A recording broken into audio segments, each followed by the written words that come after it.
Hi, everybody. I'm Alex, and welcome to A Single Woman on the Loose, where I help you to get started in the pet sitting business, get clients, build your business, make money, and stay safe.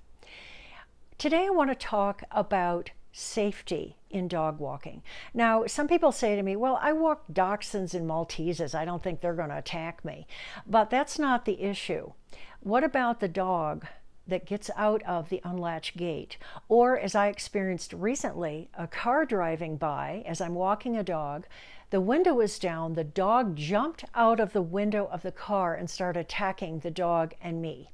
So this is not to scare you. This is to give you tips on staying safe, because every week in the paper we hear about an adult or a child being attacked and getting maimed, disfigured, and sometimes even killed. And sometimes these people are professionals, and there are dogs out there that can take you down. So here are my tips. When I get a person that calls me wants me to walk their dog, and this is a new person and a new dog, I go to their house and I meet them. I get their responsibilities, what days they need me, how far to walk, etc. Then I tell the owner, I want to come 2 more times. I want you and me and the dog next time to go for a short walk, so the dog gets used to my voice and my smell. And during the walk, let's say the dog's name is Lucky, I'll say, "Good dog, Lucky, what a good girl." So she gets used to my saying her name and used to me.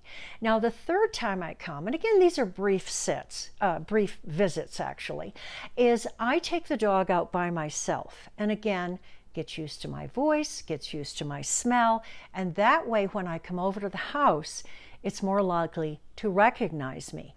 Now, when I come to the house, I don't throw the door open.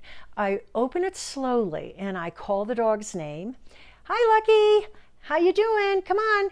And I throw a little treat in there and I let her kind of smell me. All right, then I can go in. I can judge how the dog is reacting to me.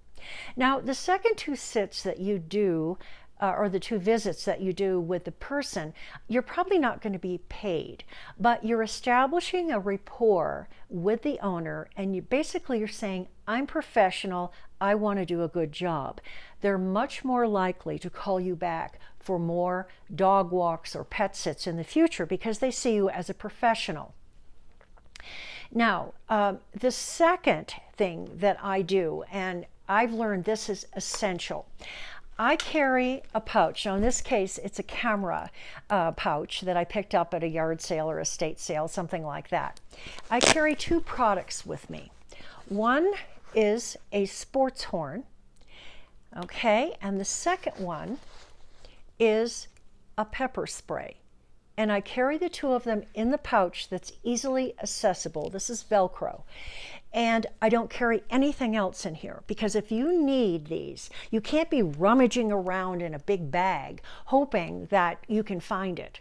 And I'll give you an example. This happened to me yesterday, as a matter of fact.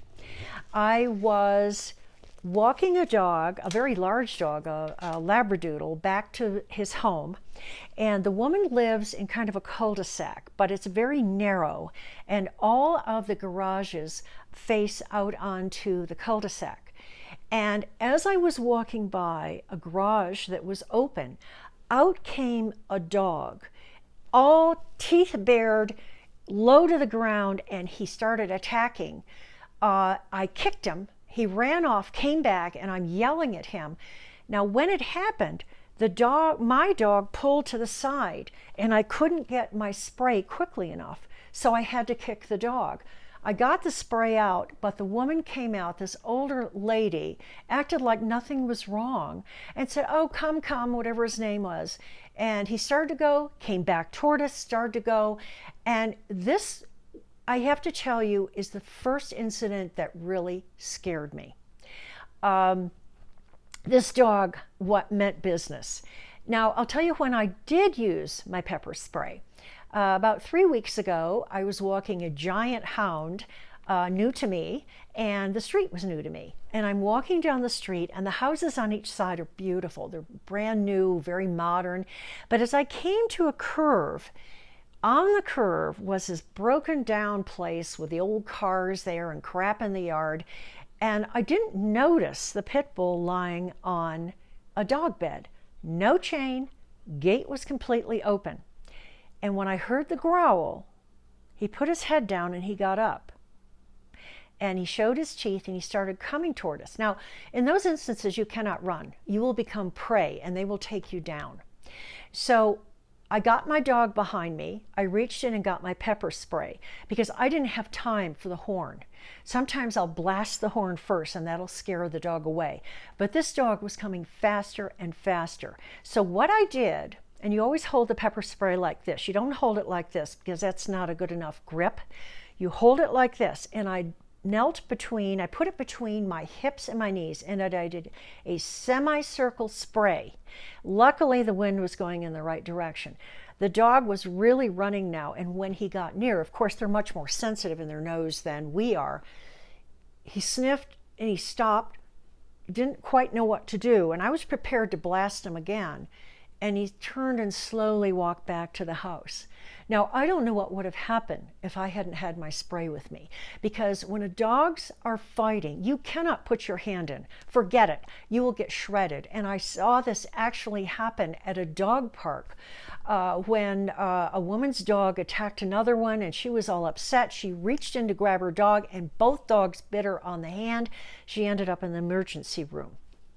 So normally what I do, if a dog is far enough away and is not quite moving toward us but growling, I'll say, no, go home.